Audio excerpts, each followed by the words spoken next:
Este é mais um programa do Grupo 45 Minutos. Desde 2014, um podcast feito no Nordeste para o Nordeste. Estamos disponíveis em todas as plataformas. Assine o nosso feed no Spotify, no Podcasts da Apple, no Google Podcasts e no Deezer. Para nos seguir nas redes sociais, @podcast45, no Twitter e no Instagram. E se quiser debater os assuntos do programa com a gente no WhatsApp, é só entrar no grupo do Clube 45, apoia.se/podcast45. Muito obrigado pela escolha e pela confiança.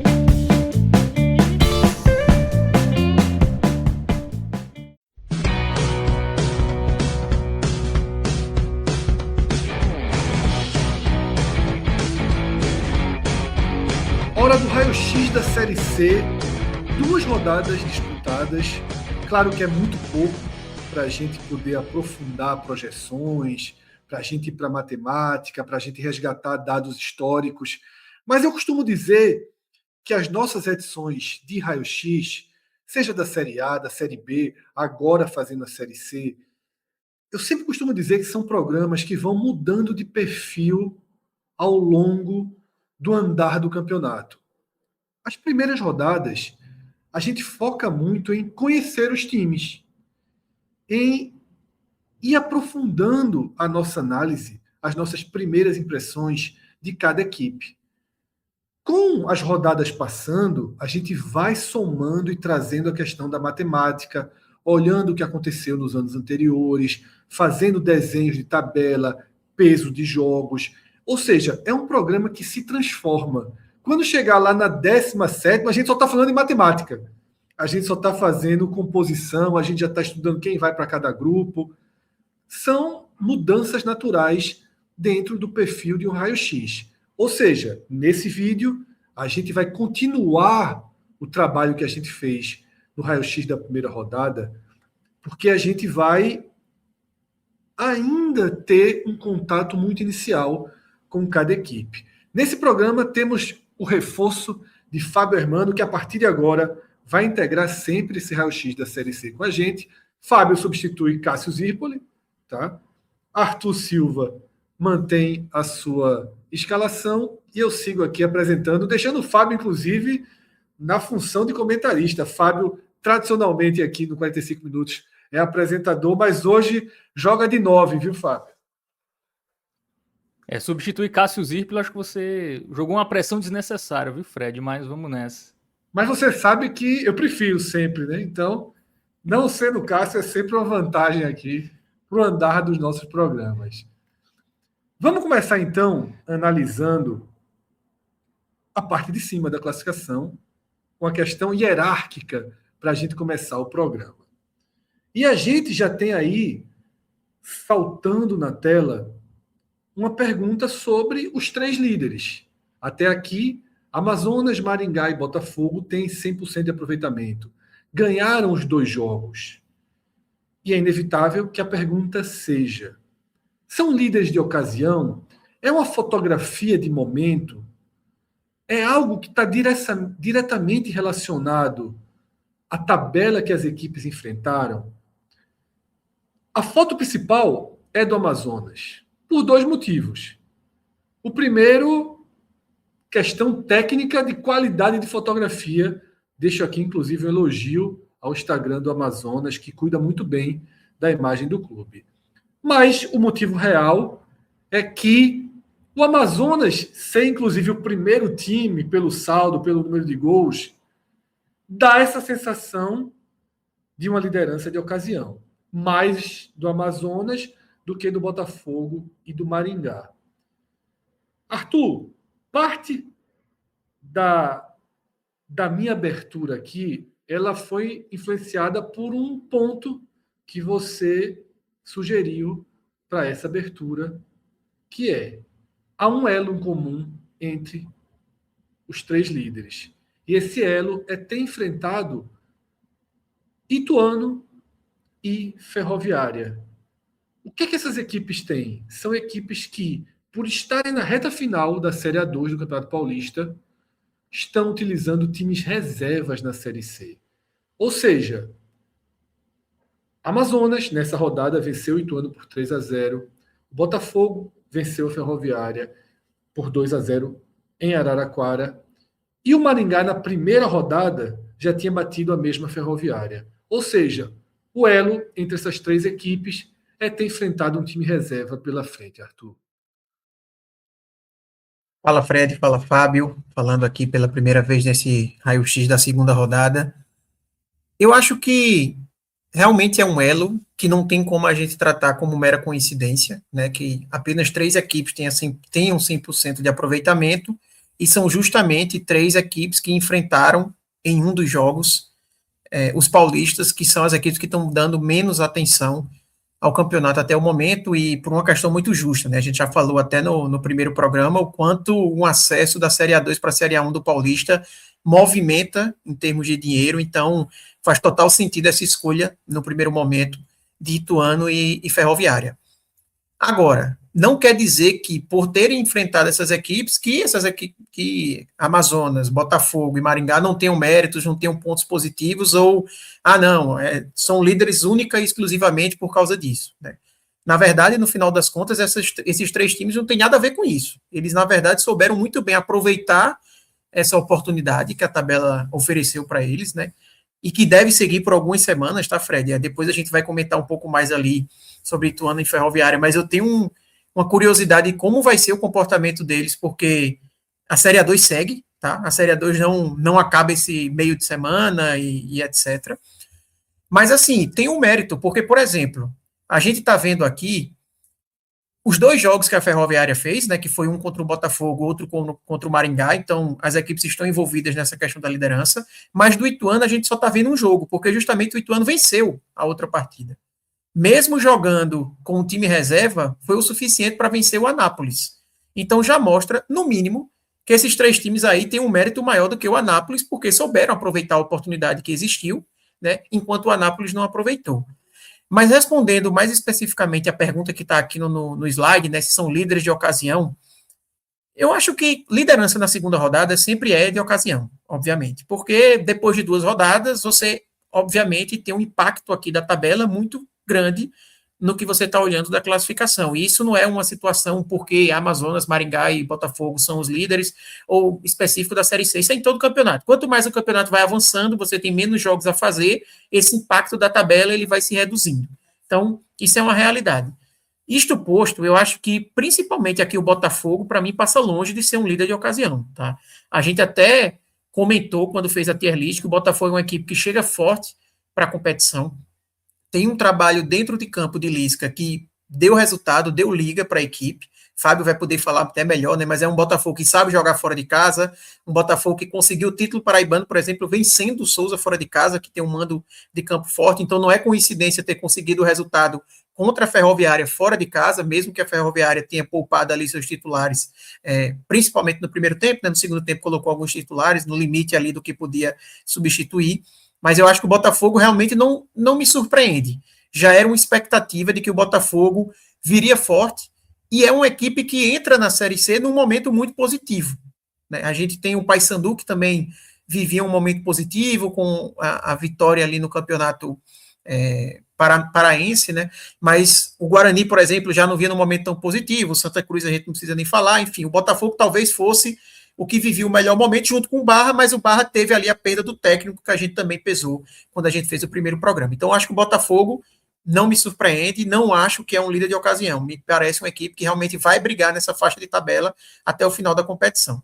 O Maringá me surpreende um pouco, né? Mas ainda é um elenco que você vê valências, né? O Maringá, eu falei até no primeiro programa, é um time que não começou tão bem o campeonato, mas que tem um ataque com 2 pontas, que são Negueba e Edson e Ronald Camarão. Eu assisti o jogo contra o Figueirense, inclusive Negueba foi disparado para mim o melhor jogador na partida, é um cara que quando tinha a bola no pé você via que fazia a diferença, e são realmente 2 jogadores que para o nível da Série C fazem uma diferença grande e vem fazendo a diferença. Você comentou isso antes da gente iniciar a gravação, né, que Negueba chamou a atenção nesse jogo, né?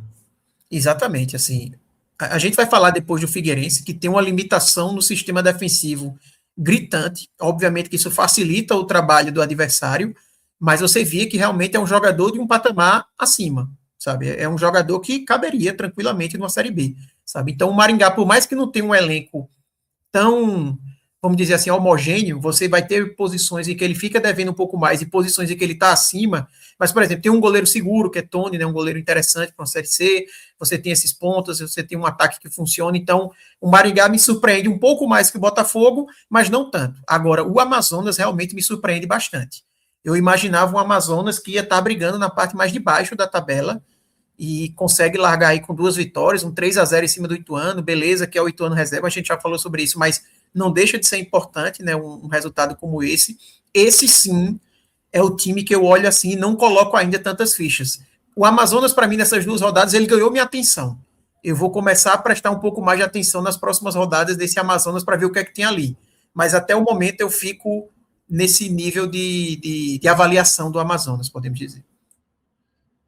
Fábio, eu joguei aqui a tier list que a gente montou na tela. Fábio não tem culpa nem mérito nessa tier list, tá? Ele é passageiro aqui. Se assina embaixo ou não, ele pode dizer agora. Mas eu trouxe essa tier list aqui porque se a gente considerar a construção de favoritismo que a gente fez, talvez de todo o campeonato, para cima ou para baixo, o Amazonas seja o time que a gente que está mais fora do universo que a gente desenhou. Ainda que a gente tenha colocado ali chance de G8, a gente faz também uma ordem dentro dessa fila. Ele ficou quase que no que a gente poderia chamar de marola. A gente optou por não criar essa região na nossa tier list. Eu trouxe esse corte para cá para falar mais sobre o Amazonas nessa primeira pergunta, para que depois a gente foque no Botafogo e no Maringá, mas fundamentalmente no Botafogo, até porque você acompanha muito de perto, inclusive tem um canal aqui sobre o Botafogo. Mas eu queria focar primeiro no Amazonas, porque me parece meio claro que o Botafogo se espera ganhar jogos como o que ele ganhou fora de casa, faz parte da lógica. Teve um duelo duro na primeira rodada em casa, uma vitória muito importante sobre o Barra, e dos jogos que se tem para ganhar, nesse momento, o Botafogo é um dos times capazes de fazer isso e fez. O Maringá, ele só está aqui no chance de G8 por conta de Arthur e Cássio, viu? Porque eu considero o Maringá um time, no mínimo, aí para ser o primeiro dessa lista, por uma regularidade tem mantido. Mas queria que a gente começasse falando do Amazonas, né? E primeiro, se você mexeria em algo dessa tier list que montamos sem a sua assinatura. Então, Fred, eu achei justa, tá, a tier list. O Amazonas foi uma dúvida, tá? Porque o Amazonas trocou de técnico, né? Chegou o Christian de Souza, não foi campeão amazonense, né? Foi o Nacional. Então, essa dúvida em relação ao Amazonas faz sentido, até porque é um time com vários medalhões, né?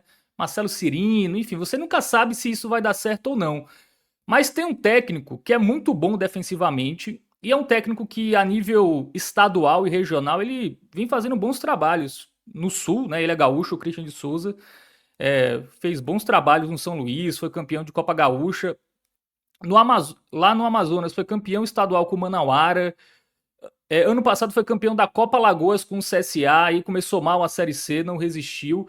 Mas é um técnico que tem uma característica de montar bons times defensivos. E isso na Série C é muito importante. Se você olhar o Maringá com o Moisés Egert tomou gol em todos os jogos. E tomou 2 gols da Ferroviária, que estava mais reserva do que o time que jogou contra o Botafogo, em casa. E tomou gol desse Figueirense, que é um time tecnicamente bem limitado. E nos outros jogos também tomou muito gol, no Campeonato Paranaense, é um time que toma muito gol. Ano passado foi um time que tomou muito gol, né? Um time que começou até bem, né? Começou parecido com esse ano. Começou ali com uma boa sequência de vitórias. Todo mundo achou que o Maringá ia ser o Atlético, né? O que o Atlético foi em 2024. Muita gente achou que o Maringá seria em 2025, mas perdeu fôlego. A partir do momento que o ataque não começou a entregar, a defesa continuou tomando muito gol e o time perigou até cair, no final das contas, essa equipe do Maringá. Então, eu acho que concordo com a tier list, tá? Assim, essa Série C não tem muitos times confiáveis. Eu acho que essa Série C tá bem mais acessível do que as 2 últimas, né? As 2 últimas a gente via muito time ali com cara de acesso, Londrina, Náutico, Ponte Preta, Guarani, enfim, a gente via, em termos de quantidade, times mais confiáveis. Até os próprios paulistas. Eu acho que os paulistas desse ano, com exceção do Guarani, eles são mais fracos do que os paulistas das últimas Série C. Então, em relação a tier list, eu concordo, assim. Talvez o Caxias, por ter um mando de campo forte, o Caxias eu acho que foi o melhor mandante do ano passado. Claro, mudou de técnico, mudou muito de jogador, mas já venceu nessa rodada o Confiança. Então pode ser um time ali que, se o fator casa prevalecer, pode beliscar ali um G8, já que tá tudo muito equilibrado. O Caxias, Fábio, foi para ir por causa de Marcelo Cabo. Foi a dosezinha de hoje. Isso pesa muito também, realmente. Marcelo Cabo. Ranço, né? Ranço. Mas realmente não dá para confiar mesmo, não, né? 45 minutos. Mas sim, pode mudar ainda, né? Série C tem muito isso. O time muda ali no meio do campeonato, um técnico chega, dá a subida e o time entra no G8.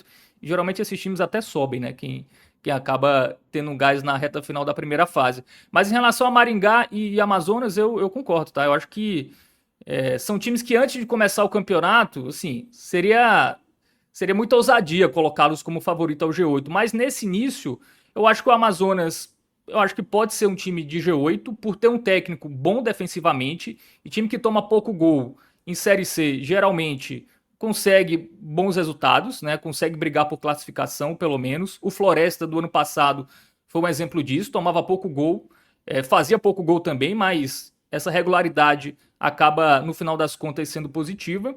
O Maringá, eu tenho minhas dúvidas, tá? Inclusive o técnico do Maringá é um técnico que agora é o primeiro trabalho de Série C dele, né? Que é o Moisés Egert. Inclusive treinou o Botafogo. Inclusive Moisés Egert e Christian de Souza treinaram o Botafogo. O Botafogo, antes da SAF, ele tinha essa estratégia de, no início do ano, sempre trazer um técnico que estava indo muito bem a nível estadual, né? Ou no Rio Grande do Sul, ou no interior de São Paulo. Era sempre a ideia da diretoria apostar nesse tipo de técnico. O Moisés Egert não durou 5 jogos do estadual e o Christian de Souza estava até bem, né? Estava invicto, foi demitido porque teve atritos lá com a diretoria. Mas são Moisés era o técnico do Botafogo naquele pré-nordestino 2023, não era? Que caiu para o Santa? Isso, exatamente. Exatamente. Então são técnicos que, a nível nacional, eles precisam aparecer. Assim, não são técnicos que deram respostas a nível nacional nos últimos anos. O Christian de Souza até chegou a treinar o Paraná na Série B há muito tempo, mas foi um técnico ali que ficou muito no cenário regional. Então, comparando com o Botafogo tem um Lisca, que é muito mais técnico do que esses outros dois. Então, por isso eu até coloco o Botafogo mais à frente do que Amazonas, do que Maringá, mas ter uma boa defesa como o Amazonas tem, ou se mostrou pelo menos nessas 2 primeiras rodadas, e ter um ataque ali que pelo menos em termos de nome é interessante, né? Tem o Jimenez, do meio pra frente, né? Tem o Jimenez, tem o Léo Guerra, tem o Marcelo Cirino, enfim. Tem o Vinícius Leite, que já jogou aqui pelo Botafogo, que numa Série C tende a render, né? Subiu com o Paysandu no último acesso do Paysandu. Então é um time que pode ali beliscar um acesso. Eu acho que não seria nenhum absurdo. Esse Maringá, eu preciso ver mais, porque eu acho que teve uma sequência mais fácil do que Botafogo e Amazonas, porque o Amazonas venceu o Confiança fora, um jogo difícil. O Botafogo venceu o Barra. Você introduziu o que seria minha próxima pergunta, Fábio. Como o Arthur propôs como pauta inicial tirar um pouco de peso das vitórias sobre times reservas, eu queria perguntar se a grande vitória até aqui desses líderes, a gente está tratando 6 vitórias na tela, né? 3 nessa rodada e 3 na rodada passada. A grande vitória foi o Amazonas bater o Confiança em Aracaju, ou o Botafogo vencer o Barra, que é uma equipe que a gente coloca ali certamente no bloco de cima do campeonato, onde colocamos o próprio Botafogo. Fábio primeiro, depois Arthur. Cara, é difícil, assim, porque em termos de expectativa, Botafogo e Barra, em tese, o Botafogo vencer o Barra em casa não seria uma surpresa. O Amazonas venceu Confiança fora, até acho que é uma surpresa um pouco maior. Então eu vou até votar no Amazonas nessa comparação. Mas, por exemplo, quem pegou os times paulistas com mais interesse em relação ao jogo foi o Botafogo, porque a Ferroviária jogou com 3 titulares e no segundo tempo entraram mais 4. O Ituano, assim, acho que foi reserva, quase reserva do reserva. Eu via os relacionados, não tinha Porque nem o número jogar em casa faz uma diferença. Ou seja, o Isso. Ituano na primeira rodada ganhou, a Ferroviária usou mais titulares, né? E o Maringá pegou a Ferroviária com mais reservas do que o Botafogo pegou, né? E sofreu mais, 3-2. Então acho que a maior vitória, tirando os jogos contra os paulistas, eu até voto na vitória do Confiança, do Amazonas fora de casa contra o Confiança. Mas entre os jogos contra esses paulistas, né, com foco dividido, eu coloco a do Botafogo. Não era um jogo tão simples e, querendo ou não, era 3 titulares. Entrou vários titulares também no segundo tempo. Então acho que era um jogo ali que o Botafogo poderia se complicar mais. Arthur, qual a grande vitória até aqui? Botafogo 1/0 ou Confiança 0, Amazonas 1? Eu acho que Botafogo 1/0. Eu peso muito aí o adversário que o Botafogo enfrentou. Eu acho que essa vitória do Barra por 3-0 nessa rodada valoriza ainda mais essa vitória do Botafogo, porque quando o Botafogo venceu o Barra é uma equipe que a gente coloca expectativa. A gente teve até o debate no último programa que para mim o Barra era da Série C, a equipe entre as equipes da Série C, a que vinha tendo a melhor temporada, né? E dá para a gente dizer que ainda é, né? Porque perdeu do Botafogo, que deixa de ser. Tem uma temporada que conseguiu passar na Copa do Brasil, conseguiu vencer um campeonato catarinense, que é um campeonato muito duro, enfrentando uma Chapecoense, que é da Série A, na final. Se equipara ali o do Paysandu, mas eu acho que o campeonato catarinense, ele é, no geral, mais difícil do que o campeonato paraense. Só que tinha uma dúvida do Barra, que perder o técnico, o que é que vai acontecer, né? Já era um trabalho longevo, será que a equipe vai conseguir reagir rapidamente? Eu acho que esse 3-0 que o Barra conseguiu na rodada seguinte, beleza que foi um jogo de um nível de enfrentamento menor, mas eu acho que foi uma resposta interessante para mostrar que o Barra é um time que, para mim, vai brigar realmente ali em cima. O Confiança, eu não tenho de forma alguma essa confiança com perda no trocadilho. Eu acho que Confiança realmente vem mal, é uma equipe que vem sofrendo muito ofensivamente, tem 0 gols marcados, a gente vai falar um pouco mais de Confiança. O jogo que o Amazonas venceu, salvo engano, o Amazonas faz com gol na reta final, assim, do jogo, tá? Foi um jogo, assim, que estava caminhando muito para o empate, era quem fizesse o gol ia vencer, e o Amazonas acabou fazendo o gol no final. Eu acho que o jogo, beleza que o jogo do Botafogo também teve um pouco disso, né? O Botafogo sofreu um pouco ali para sair o gol numa bola parada, né? Um ótimo cruzamento de Nenê, mas isso é uma das armas fortes que o Botafogo tem, né? Tem um jogador como Nenê para decidir partidas. Mas eu acho que teve 5 finalizações no gol, tá? Assim, o Botafogo criou muito no primeiro tempo, assim. O gol saiu até no pior momento do Botafogo. O Botafogo no primeiro tempo poderia ter feito 2 ou 3, assim, conseguiu criar bastante.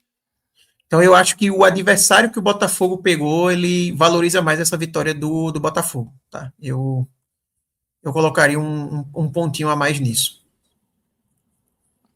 Para falar um pouco mais do Botafogo, queria, Fábio, que você trouxesse um pouco, tá, da impressão do Botafogo pós-paraibano. Porque a gente pode colocar na conta a vitória no Barradão, tá? Sim. O trabalho de Lisca, historicamente, ele costuma chegar e de forma muito rápida encaixar e trazer resultados. E junto com os resultados vêm os fantasmas, né? As perseguições imaginárias, algumas vezes ou não, as diferenças. E a gente já viu o Botafogo passando por mudanças, né, no seu departamento de futebol, diretamente relacionadas à Lisca. Eu imagino que para a torcida nessa balança não há equilíbrio algum. Imagino que todos estão fechados com o treinador. O futebol anima, tá? É a segunda vez que o Botafogo larga com 6 pontos, tá? Nesse modelo de competição. Já havia conseguido largar uma vez com 6 pontos. Como é que você avalia esse Botafogo colocando os pés fora da Paraíba, né? Porque, queira ou não, venceu Vitória como visitante e agora vence uma Ferroviária que oscilou ali de reserva para mista, terminando quase com sua força principal. Bom, Fred, assim, o Botafogo começar bem a Série C não é novidade, né? O grande problema é quando acaba. O Botafogo normalmente tem bons inícios. O problema é que vai perdendo fôlego ou da metade da primeira fase para o final, ou só na fase final. Enfim, essa vem sendo a tônica na maioria dos anos. Ano passado o Botafogo foi mal a Série C inteira, né? Inclusive até em algum momento ali flertou com o rebaixamento. Esse ano, né, o Botafogo voltou a ser campeão paraibano, então ele já exorcizou um fantasma. O Botafogo não era campeão paraibano há 7 anos. E esse foi o primeiro ano que o Botafogo começou a pré-temporada falando muito mais do estadual do que da Série C.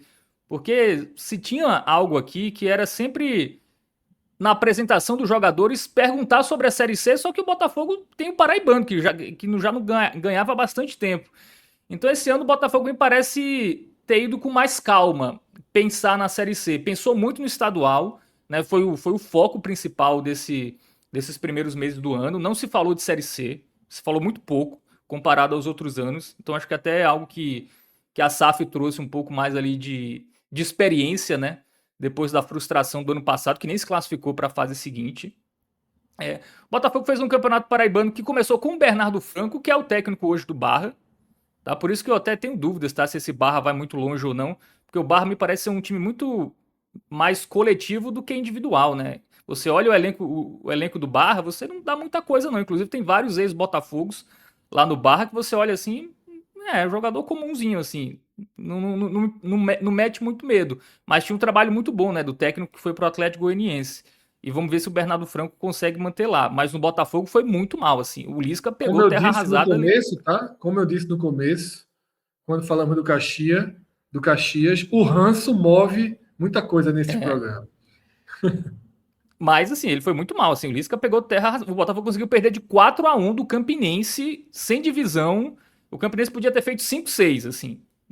É o mesmo time. Assim, é esse time aí que tá aí. Claro, ele chegou mais pra frente o Rodolfo e o Felipe Azevedo que fazem diferença. Mas assim, não dá pra perder um clássico contra um time sem divisão por 4-1. Veja, Fábio, só um parênteses sobre técnicos. Christian de Souza estava no Joinville, que apanhava de gato e cachorro. Se botasse o Joinville contra nós três aqui, só nós três em campo, a chance de perder era grande, viu? Porque, então assim, Série C não vai ter muito técnico que teve bons trabalhos em sequência, não. Eu acho, por exemplo, o Bernardo Franco um nome bem mais confiável do que Christian de Souza. Eu acho Christian de Souza um técnico bem fraco, viu? Eu inclusive... Só tem um trabalho, né? Dois trabalhos. O Cuiabá, que nem... Ele foi demitido com 5 jogos no Cuiabá, depois que virou o ano. Ele terminou aquela Série A, né? Ali, sim. O Cuiabá meio rebaixado. Caiu na Copa do Brasil, começou mal o estadual, caiu. Esse ano, de novo, no Botafogo, começou mal e caiu. E ano passado fez um trabalho ok no Brusque, né? Ficou naquele jogo contra o Náutico para subir. Talvez o problema dele seja, enfim, time mais ali, sem menos pressão, talvez ele consiga desempenhar. Mas no Botafogo ele assim, foi muito mal, assim. Não, foi. Escalava muito mal, assim, coisas muito óbvias que ele parecia não enxergar. Ele colocava um volante como meia, assim, não dava para entender muito as escolhas. O Lisca chegou... E o Lisca trouxe o espírito Lisca, né? Que é aquele time que morde muito no meio de campo, os caras dão carrinho, que era um time muito passivo, né? O time do Bernardo Franco, era um time ali muito lento. O Botafogo já tem alguns jogadores lentos, né? E aí o time todo era meio moroso. O Lisca chegou, ele melhorou muito a organização do time, hoje é um time muito mais organizado, é um time muito mais intenso. E chegaram 2 jogadores no Paraibano que, somados ao Nenê, cara, são jogadores que, para uma Série C, é um nível, eu acho que é um nível acima, que é o Felipe Azevedo e o Rodolfo. Foram muito bem nos 2 primeiros jogos, sobretudo o Rodolfo. Né? O Nenê também foi peça importante nas 2 partidas. Só que são jogadores mais veteranos. Né? O Rodolfo até tem 33, é o mais jovenzinho, mas o Felipe Azevedo tem 39 e o Nenê tem 44. Né? Um ataque de mais de 100 anos, esse ataque do Botafogo. Mas o Lisca faz o time para esses jogadores desempenharem o papel ali para decidir jogos. O Botafogo joga ali no 4-4-2, 3 volantes, todo mundo se matando para esses 3 jogadores decidirem. E nessas 2 primeiras rodadas deu certo, assim. O Botafogo criou muito contra o Barra, criou bastante também contra a Ferroviária. O Botafogo está criando mais na Série C do que criava no Paraibano em alguns jogos. Eu até tinha essa sensação, porque no Campeonato Paraibano os jogadores apanhavam muito, né? O Nenê apanhava muito. Aqui na Série C parece que, enfim, os times jogam e deixam jogar. Então parece que esse Botafogo tem até mais facilidade de chegar ao gol na Série C do que tinha em alguns jogos do Campeonato Paraibano. Claro, vai chegar algum momento que todo mundo vai perceber. Se não deixar esses 3 jogadores da frente pegarem na bola, o Botafogo não tem muita saída, porque é isso. O elenco é curto, o Botafogo não tem pontas, o Botafogo tem 2 pontas no banco. O Atamoto e o Caion, aquele que estava do Náutico, assim.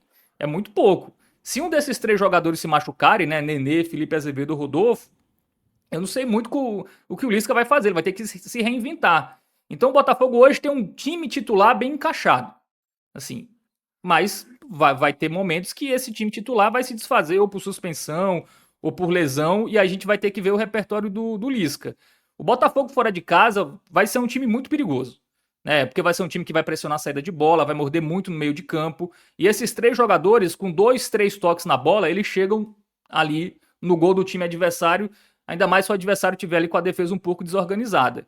Então acho que é um Botafogo que se esperava ser favorito ao G8, mostrou nessas 2 rodadas um bom time, não tomou gol, que também é algo importante na Série C, criou bastante e não tomou gol. Até tomou uns sustos, né, porque o Lisca é aquele técnico que se tá ganhando, deu metade do segundo tempo, tá ganhando, ele tira um atacante, bota um zagueiro, depois tira um ponta, bota outro volante, e é assim, a torcida até reclamou disso nos últimos jogos, mas é o estilo Lisca. Ele vai segurar resultado, não tem muito essa não. Até porque o ataque é meio não, é um ataque bem velhinho, né? Então você tem que trocar mesmo. Não dá pra deixar esses jogadores ali, todos eles atuando 90 minutos. Mas eu acho que é um Botafogo encaixado. E um Botafogo com 3 jogadores decisivos. Eu não sei se tem outro time na Série C que tenha 3 jogadores decisivos como o Botafogo. Então eu acho que deixa o Botafogo largando na frente. E o Lisca é um bom técnico em termos defensivos também. O problema do Botafogo defensivo é muito mais técnico, né? Goleiros falhando, zagueiros entregando vez ou outra, mas o time é organizado defensivamente. Então, se o time manter essa organização e esses 3 jogadores continuarem decidindo, né? Se não acontecer nada com eles, eu acho que o Botafogo é um forte candidato ao acesso, sim. Agora a gente avança, tá? Para o 4º colocado. Vamos trazer uma tela que aparece o 4º, o 5º e o 8º colocados. E o ponto em comum entre o Guarani, que largou jogando e apenas empatando com o Maranhão fora de casa, um empate que quase era derrota, a gente destacou isso pelo programa, o gol foi no apagar das luzes. O Guarani responde bem e vence o Volta Redonda em casa por 2-0. Tem uma resposta de resultado e de futebol. O Barra, que perdeu para o Botafogo na estreia, mas era um duelo de times que talvez sejam ali entre os 6 que a gente mais deposita confiança no campeonato. Ele bate o mesmo Maranhão que empatou com o Guarani com facilidade em casa. Já falamos, inclusive, dessa vitória do Barra. E aí, Arthur, o Santa Cruz, que venceu na estreia com muita dificuldade, ainda que num gramado e numa condição de muita chuva, mas teve muita dificuldade para vencer o Itabaiana, ele empata com o Floresta, sai perdendo e empata o jogo. E você considerou que esse empate do Santa Cruz contra o Floresta, ele cabia nessa página, em que temos o Guarani vencendo por 2-0 e o Barra vencendo por 3-0. Por que o Santa Cruz, apenas, entre aspas, empatando com Floresta, merece estar na pasta de times que deram uma boa resposta na segunda rodada? Já presumo, obviamente, que a vitória na primeira rodada deixou mais dúvidas do que o próprio empate na segunda? Posso presumir dessa forma? Fred, eu coloquei o Santa aqui, não é querendo dizer que o Santa teve um nível de atuação do Guarani ou um nível de atuação do Barra, é mais uma análise de cada clube dentro do seu contexto, que trouxe nessa rodada respostas importantes e necessárias. O Barra, a gente já falou da questão da mudança de comando técnico, não acho que é uma resposta definitiva, a gente vai seguir tendo que acompanhar esse Barra, porque enfrentou, dentre todos os que estão aqui na tela, o adversário mais acessível. Eu acho que Maranhão, Floresta e Volta Redonda, entre esses 3, a sensação que a gente tem é que o Maranhão, de fato, é o time mais acessível de se enfrentar, sobretudo dentro de casa, né? Falando do Santa, essa resposta aqui, Fred, eu acho que é uma resposta muito do Santa no ano. A gente viu um Santa que, desde o começo da temporada, não trouxe uma resposta positiva para o seu torcedor, venceu os jogos no Pernambucano, assim, no sacrifício, no limite, mesmo a partida contra o Decisão, que conseguiu vencer por 3-0, foi uma vitória muito de contexto, né, de gols conseguidos ali por falha do goleiro adversário, um pênalti que o adversário entregou assim de forma muito burra, infantil no jogo. Então, o Santos não conseguiu ter, em nenhum momento do ano, uma vitória convincente. E mais importante do que apenas o resultado, uma atuação convincente, uma atuação onde você olha, pô, realmente o time funcionou, jogou bem, deu para a gente ver aqui triangulações, o sistema ofensivo funcionando, quando o time tinha a bola, sabia o que fazer com a bola, e esse jogo com o Floresta, mesmo tendo sido um empate, mas foi a primeira demonstração positiva em termos de desempenho do Santa Cruz no ano. E era uma resposta necessária, porque o Santa Cruz terminou o Pernambucano com uma avaliação, obviamente, muito negativa, o torcedor com expectativa lá embaixo. Falando de mim, por exemplo, eu tinha um receio muito grande de ser rebaixado na Série C. Por mais que fossem apenas 2 equipes, mas o nível de futebol que o Santa Cruz vinha trazendo dentro de campo era entre as piores equipes da Série C, eu não tenho dúvida disso. Tanto que o Santa Cruz fez 15 contratações para a Série C, uma reformulação quase que completa dentro do seu elenco.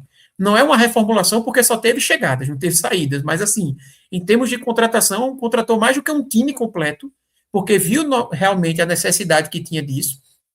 E na primeira rodada não teve como ter resposta nenhuma, nem positiva nem negativa, porque diante daquele contexto, um gramado daquela forma, uma chuva que a gente viu no Recife, enfim, não tinha como você avaliar a equipe do Santa Cruz. A gente tentou aqui extrair um pouco para fazer um programa analisando muito o aspecto individual de alguns jogadores, esse aqui deu uma demonstração positiva, esse outro ficou devendo, mas obviamente sabendo que o que acontecesse naquela partida contra o Ipiranga, o Itabaiana, dificilmente indicaria problemas ou soluções para frente, porque o Santos dificilmente vai enfrentar novamente um cenário como aquele. Pode até acontecer, mas um caso fortuito no restante da competição. Então, era um jogo em que o torcedor foi assistir dizendo, pronto, agora eu quero ver se esse Santa Cruz de Claudinei, que dá para a gente dizer que é o começo do trabalho, porque aquele jogo contra o Souza na Copa do Brasil ficou muito isolado e até distante nesse momento, se realmente o Santa evoluiu, se realmente é outro time. E eu acho que a resposta foi positiva.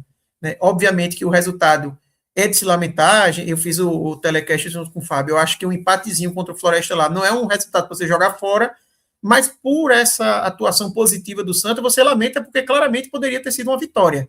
Mas isso em si, para mim, já mostra como o Santa deu uma resposta positiva, porque o Santa Cruz de um mês atrás, eu não imaginava que ia enfrentar o Floresta fora de casa, conseguir um empate e eu ia estar de alguma forma lamentando o resultado porque a equipe mereceu mais. Eu não tinha essa expectativa. O Santa Cruz entregou essa expectativa para o seu torcedor. Então, eu acho que o torcedor do Santa Cruz saiu desse jogo, por mais que tenha sido um empate, com a sensação de que, realmente a gente tem time para brigar. Não sei se a gente vai conseguir, tem o campeonato todo ainda pela frente, ainda tem até jogadores que vão estrear, mas o Santa tem time para brigar na competição por classificação, brigar por G8 e não ser uma equipe como a gente... como alguns torcedores, e eu me incluo neles, no começo tinha receio de ser uma equipe que ia brigar contra o rebaixamento. Ia estar numa faixa de tabela mais próxima do Maranhão do que próximo de Guarani e Botafogo, por exemplo. Mas então, isso antes das transformações, né? Depois das transformações já se tinham... É porque eu imagino que exista a insegurança de ver a transformação em campo. Exatamente. A transformação dos nomes em campo. Mas é bem natural que o Santa... né, de demonstrações como essa nesse jogo contra o Floresta, tá? O Arthur, é claro que aqui é o raio-x de uma Série C e que a gente foca no pós-rodada, que a gente, né, analisa todos os times, né, com ganchos, com recortes específicos. Nem sempre a gente vai falar dos 20 clubes. É natural ter transformações, terem pautas que mudem. Eu queria uma atualização do extracampo do Santa, porque eu sempre imagino que no raio-x a gente tem um público de fora de Pernambuco, de fora da Paraíba, de fora da Bahia e do Ceará, que não tem clubes dos seus principais atuando, só, né, forças intermediárias ou menores atuando na Série C, mas por experiência própria do que acontece no raio-x da Série A, da Série B, e pelos comentários que eu li no primeiro programa que a gente fez, tem sempre torcedores de outros estados que vão chegando. E eu queria que você atualizasse para esses torcedores o andamento da SAF do Santa Cruz. Porque a gente vê uma SAF operando no Botafogo, a gente vê as SAFs operando pelo país, no próprio Barra, naturalmente, mas o que se dá no Santa Cruz nesse momento? Um clube que já deveria ter sua SAF operando e atravessa ainda um mar de incerteza, Arthur. Fred, a realidade sobre a SAF do Santa Cruz é que a SAF do Santa Cruz, como ela vinha sendo constituída, tendo os investidores mineiros ali como principais investidores relacionados à SAF, representados principalmente pela figura de Irã Barbosa, essa SAF ruiu, acabou. Não tem mais a menor condição dessa SAF ir para frente e, assim, sendo bem direto ao ponto, porque essa SAF, ela simplesmente não tem como cumprir o contrato que foi feito junto ao Santa Cruz. Não tem capacidade financeira para tal. É tão simples quanto. E o Santa Cruz demorou muito para perceber isso, ou talvez, assim, demorou muito para aceitar isso, né? E o Santa Cruz aqui, eu estou dizendo, na sua forma de diretoria, levou o caso até onde dava, mas chegou um momento que realmente a relação também se tornou insustentável e essa SAF ela não tem como ir para frente.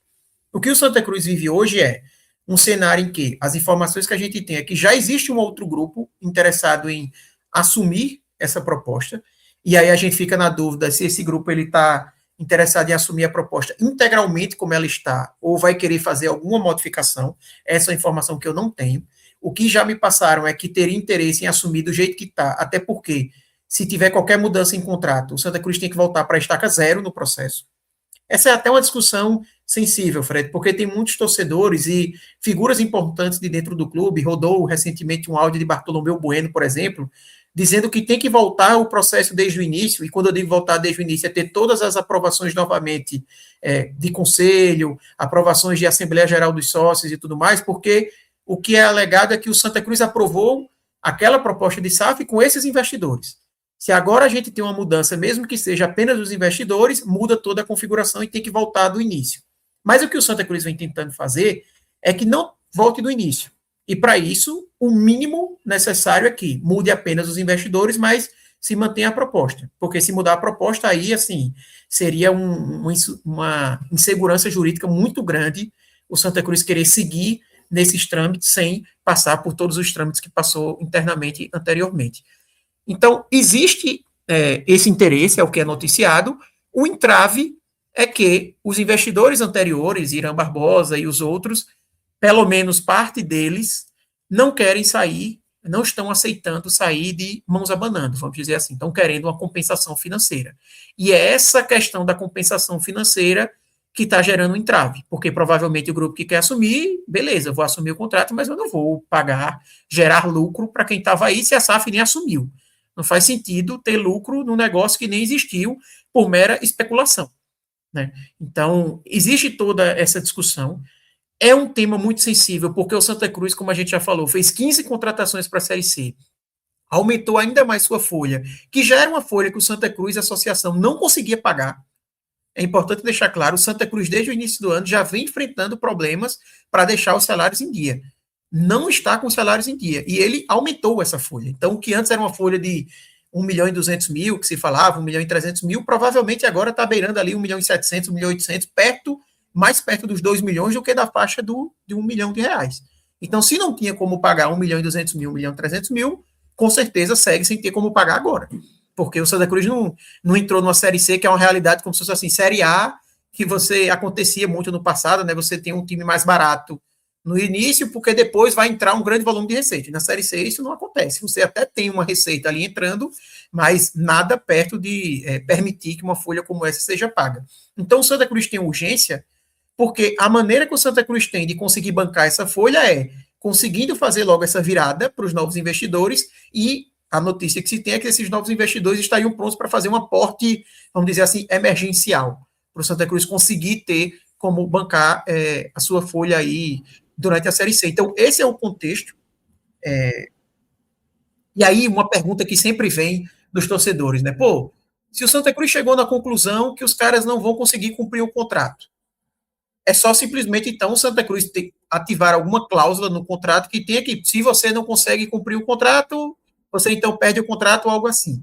Eu já procurei pessoas, até do meio jurídico, para entender um pouco mais sobre isso, e a informação que eu recebi é que, assim, pelo menos até o momento que eu fiz essa procura, não existia, juridicamente, no entender dessas pessoas, algo que o Santa Cruz pudesse usar para dizer, não, os caras desrespeitaram cláusula A, B ou C, e por causa disso eu posso retomar o controle. Até porque é um contrato que ele não está em vigência ainda. A SAF do Santa ela não foi 100% implementada. Talvez a cláusula que o Santa Cruz pudesse ter seria dizer que os caras estão postergando, por exemplo, a questão da RJ.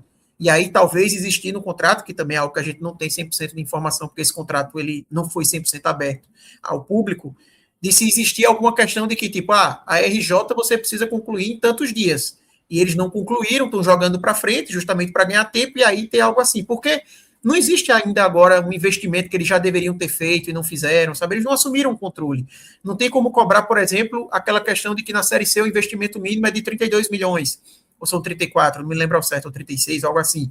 Porque ainda não é propriamente dito um Santa Cruz SAF. Está em transição.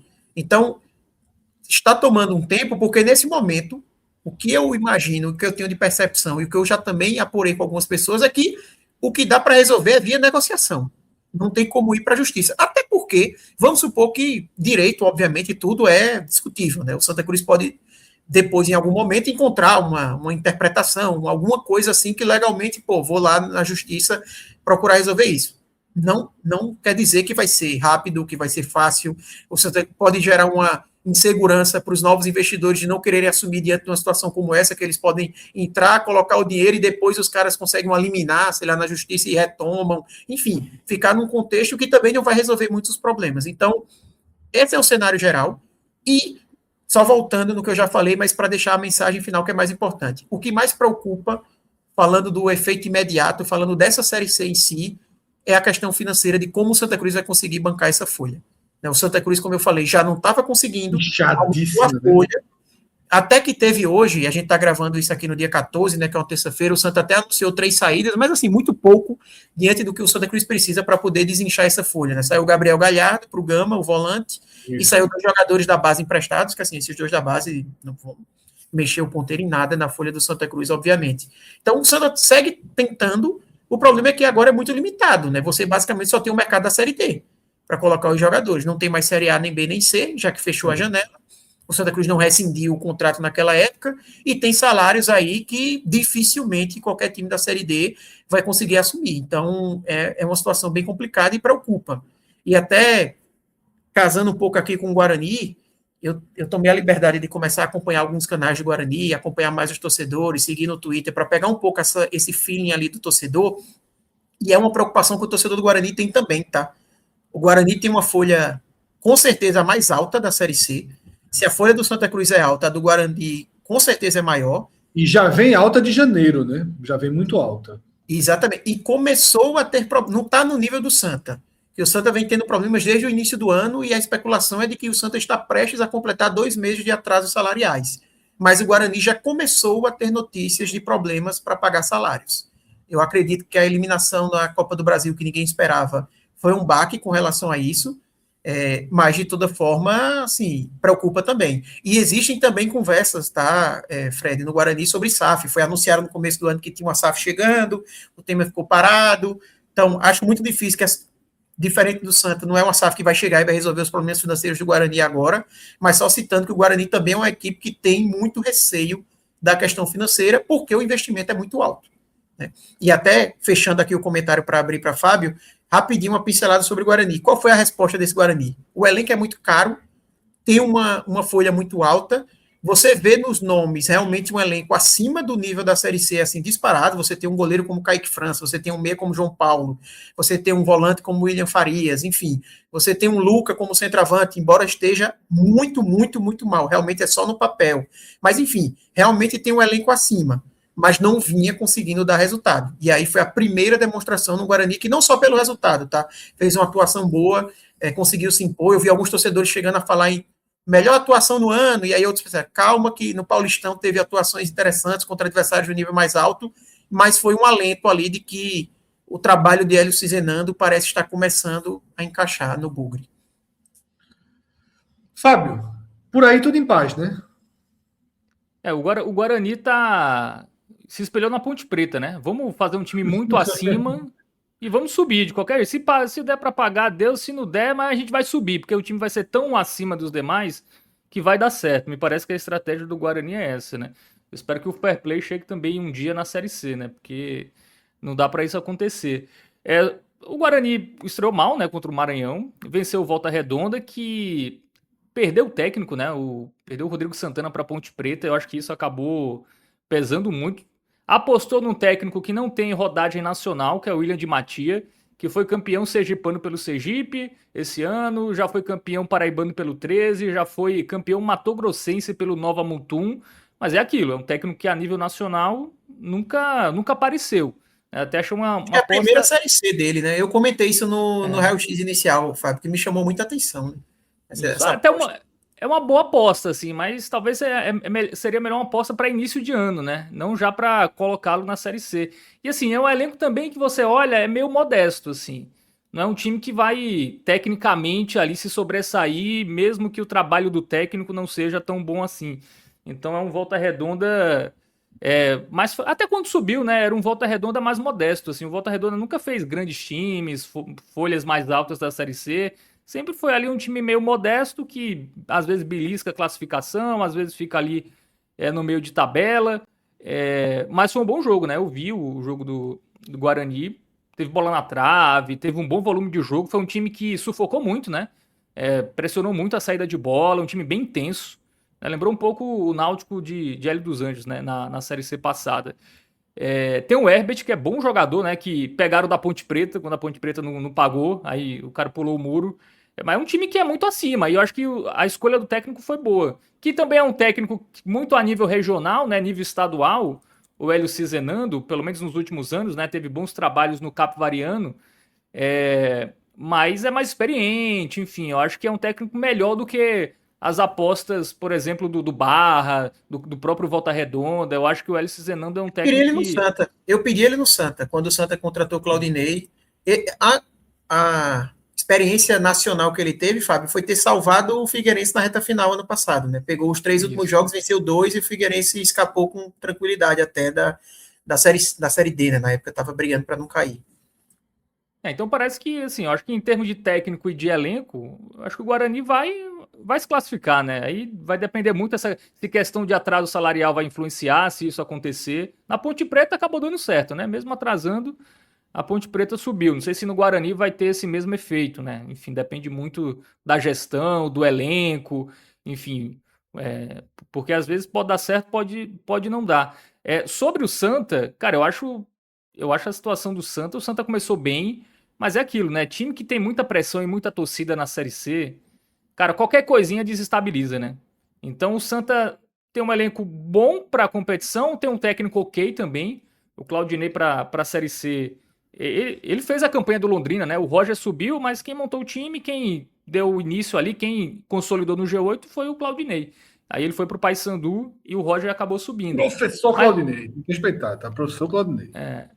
mas assim, ele faz meio basicão ali, né? Mas pra Série C às vezes funciona. Time que Não, toma funciona. pouco gol, faz pouco gol, toma pouco gol. Mas a questão do Santa tem muito essa questão extracampo e a questão de uma pressão, né? Que isso, numa sequência negativa, às vezes acaba afundando o time.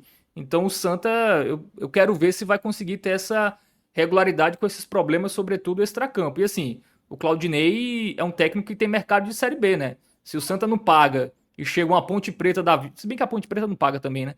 Enfim, outro time de Série B que começou mal aí. Chama o Claudinei. Cara, se o Dá ideia Santa não não, estiver pagando. Fábio, que tem gente de olho, não dá ideia não. Olha o menino já. Chama o Claudinei. Chama o Claudinei. Ano passado ele pegou um Paysandu muito mais afundado, né? Assim. E ele preferiu sair do Londrina para ir pro Paysandu, que ali já não tinha muito jeito. Imagina agora que a Série B ainda tá no começo, tem muita rodada. Enfim, se o Santa não organizar muitas coisas fora de campo, eu não sei se o Claudinei vai ter muita paciência de ficar aí recebendo propostas melhores, não. Então, o Santa, para mim, é uma dúvida. E assim, pegou dois adversários nordestinos, né? Que O Itabaiana, na minha visão, um dos times que vão brigar para cair. O Floresta eu também Mas tinha ficou essa chateada sensação. no chat, viu? Turma do chat ficou chateada no programa passado, quando a gente botou o Itabaiana na parte de baixo. Mas disseram que o Itabaiana era o super-homem dentro de casa, o Itabaiana vai e perde na rodada seguinte em casa. Aí ficou feio pro cara do chefe. Ano passado o Itabaiana se salvou pela campanha em casa, esse ano já perdeu a primeira. Assim. O Floresta foi muito mal no Cearense, né? Mas assim, tem o Leston Júnior, que é um trabalho desde o ano passado. O problema, Fábio, é que ano passado também foi mal no Cearense e quase subiu, né? Esse Floresta, ninguém explica direito a campanha dele nascer. E assim, você olha o elenco, cara, é muito refúgio, assim, jogadores assim, meu Deus, assim, jogadores que não jogavam bem em Série D, assim, mas aparentemente o Leston Júnior consegue dar uma competitividade a esse time, né? Enfim, time também sem pressão, né? O cara mora em Fortaleza, um time que tem uma estrutura boa, mesmo jogadores ali, acho que acaba sendo mais fácil encaixar, né? Acho que não ter pressão sempre ajuda. E sobre o Barra também não pegou ninguém, né? Assim, Maranhão, desculpa, eu quero ver o Barra contra um time mais forte, porque contra o Botafogo poderia ter perdido de 2-3-0, se não fosse o goleiro, e pegou o Maranhão que, cara, me parece disparado o pior elenco, assim. Você olha, assim, os jogadores, jogador que não serviu pro Botafogo em Campeonato Paraibano, assim, é jogador que tá no Maranhão hoje, jogador titular. Então, esse Maranhão me parece muito abaixo. Então, essa vitória do Barra, eu não sei se é a resposta ainda não. A do Guarani sim, porque pegou um Volta Redonda, é um time que veio da Série B, é um time que foi semifinalista do Campeonato Carioca, apesar da mudança de treinador, é um desafio maior do que o Barra teve. Enfim, fez 3-0, tudo bem, mas ainda acho cedo.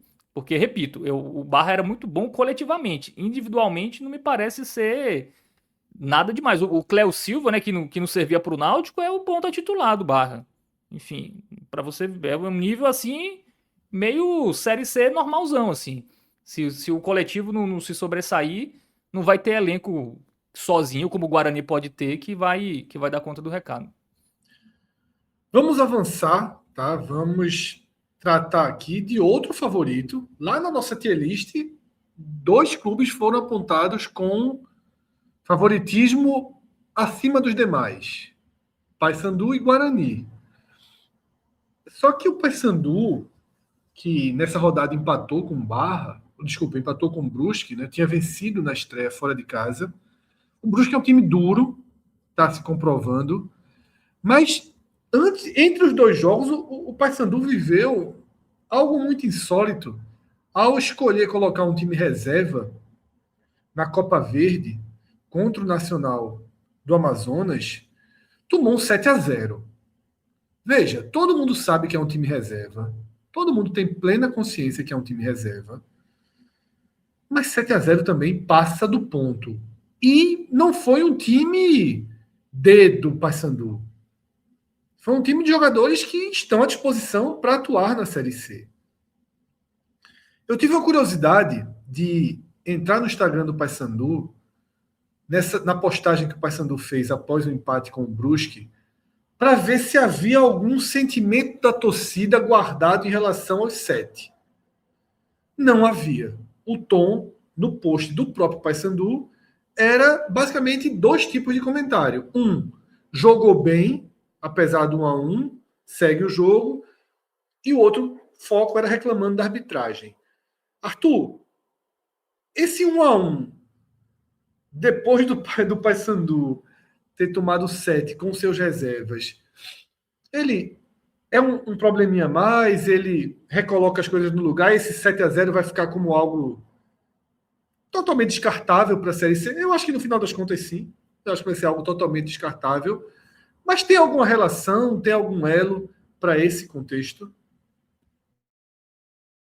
Eu até me surpreendi, Fred. Eu não consegui assistir ao vivo esse jogo do Paysandu, mas eu depois consegui acompanhar tanto comentários como também um VT assim da partida. E a minha sensação quando eu vi, o Paysandu leva de 7 durante a semana, que obviamente a gente sabe, e aí o torcedor do Paysandu que aparecia aqui, a gente sabe que foi uma equipe do Paysandu completamente reformulada, mas no mínimo, para mim, confirmou aquele receio que eu já vi torcedores do Paysandu levantando, que é o tamanho do elenco do Paysandu. É o ponto que eu vejo mais torcedores do Paysandu citar, que é um elenco muito enxuto, com muitos jogadores da base, no elenco e muitos jogadores da base que não conseguem ajudar, e realmente foi o que a gente acabou vendo, né? Levou de 7-0 do Nacional, jogando com esses jogadores, como você disse, tinha muitos jogadores da base? Tinha, mas não é que o Paysandu colocou o sub-20, é que esses jogadores da base estão no elenco. E fora isso, teve até contratações recentes, por exemplo, Lucas Cardoso Meia, que jogou no Náutico ano passado, o Náutico estava quase fechando com ele escolheu ir para o Paysandu, atuou nessa partida, o goleiro Jandrosny, o JP Galvão, que são jogadores também que já foram amplamente utilizados pelo Paysandu, estavam nesse jogo. E aí eu pensei, pô, aí você vai para Curuzu, um público bom, né? Quase 10 mil pessoas na Curuzu, a torcida compareceu e você não consegue a vitória, deve ter sido um sentimento ali de começar uma crise, sabe? Falta de confiança, mas não. Até mesmo no jogo, na reta final, quando acaba, a torcida aplaude, reconhece o esforço do time. Eu acho que muito pelo contexto, tá? O Paysandu, ele teve um jogo contra o Brusque, que no primeiro tempo ele foi superior, não conseguiu marcar gols, e teve um contexto, e depois acaba levando o gol do Brusque numa jogada ali, vamos dizer assim, uma jogada quase que um lance único do Brusque, uma equipe que obviamente veio com linhas mais baixas, buscando contra-ataque, consegue esse gol, e depois o Paysandu fica martelando, consegue o gol no finalzinho ali com um pênalti. E muita reclamação de arbitragem, tá? E quando eu falei aqui de arbitragem, Fábio até se surpreendeu, porque para mim o pênalti que marcaram para o Paysandu é bem mandrake ali, sabe? Bem forçado. Só que a reclamação do Paysandu são de lances anteriores. Tem um gol anulado, salvo engano, ainda no primeiro tempo, que o gol é anulado porque a arbitragem alega que a bola teria pego no braço de Ítalo, centroavante, e de fato não pegou. Tem até vários ângulos, várias câmeras, assim, vídeos que torcedores do Paysandu divulgaram, que realmente deixa claro que não teve esse toque. E, obviamente, se a gente está falando aqui de um Paysandu abrir o placar 1-0, mudaria bastante a história do jogo, porque a Série C também é uma competição que, normalmente, quem abre o placar vence. É difícil você ter virada na Série C, até empates assim não é tão comum.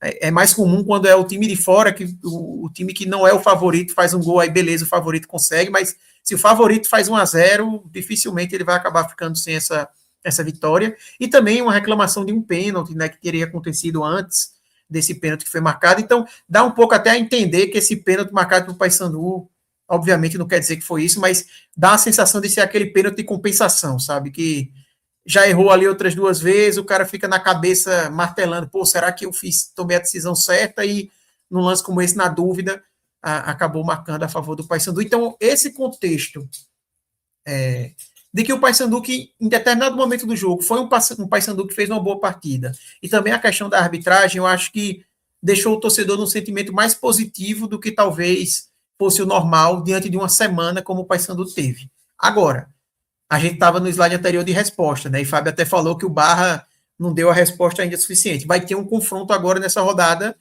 bem interessante para a resposta nesse sentido, que é Paysandu e Barra. O Paysandu não pode mais perder pontos em casa, depois de ter perdido esses 2 pontos contra um Brusque, como você falou, chatíssimo, tá? A gente colocou aqui dentro da tier list como uma equipe que vai brigar por G8.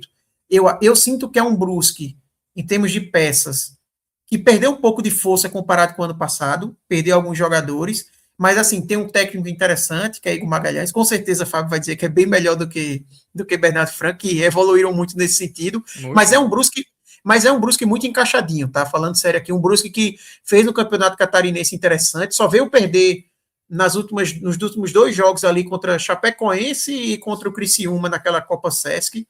Antes disso estava invicto, e a gente está falando aqui de Chapecoense e Criciúma, então Série A e Série B do Campeonato Brasileiro, então realmente é um Brusque, um time cascudo, chato de você enfrentar, e deu esse demonstrativo nessa partida. Mas é aquela, por mais que tenha perdido pontos para o Brusque, vai pegar o Barra, que não é fácil, mas o Paysandu vai precisar dar essa resposta para o seu torcedor dentro de casa. O torcedor não vai ter, eu imagino, paciência infinita, sabe? Se vacilar de novo dentro de casa, eu acho que a cobrança, a temperatura acaba subindo.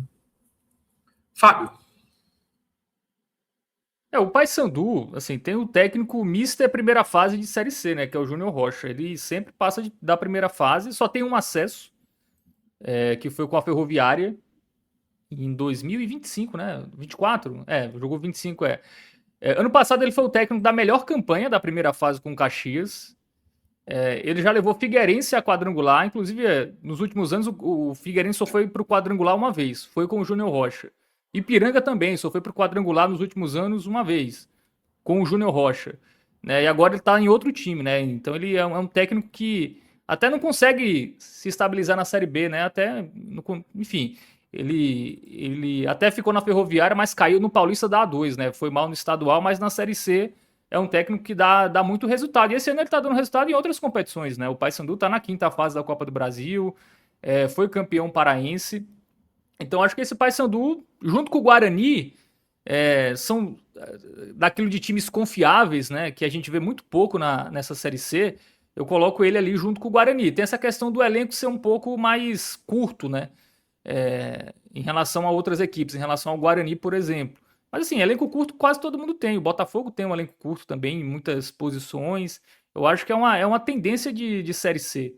Né? Os times paulistas, por exemplo, Ituano e Ferroviária, que são ali times que a gente sempre coloca ali que podem subir, jogaram com times reservas e foram mal. Então mostra também que não tem elenco. Elenco curto é meio coisa que todo mundo tem em Série C. Então acho que talvez isso não pese tanto para o Paysandu. Acho que é um time que chega forte. E o Brusque é aquele time ioiô, né? Aquele time que está acostumado a cair, aí sobe para a Série B, cai 1 ano ou 2 anos depois, aí sobe. Ano passado bateu na trave. Enfim, então o Brusque tem a cara de ser o Londrina desse ano, né? Porque o Londrina bateu na trave em 2024 e subiu em 2025. O Brusque bateu na trave em 2025.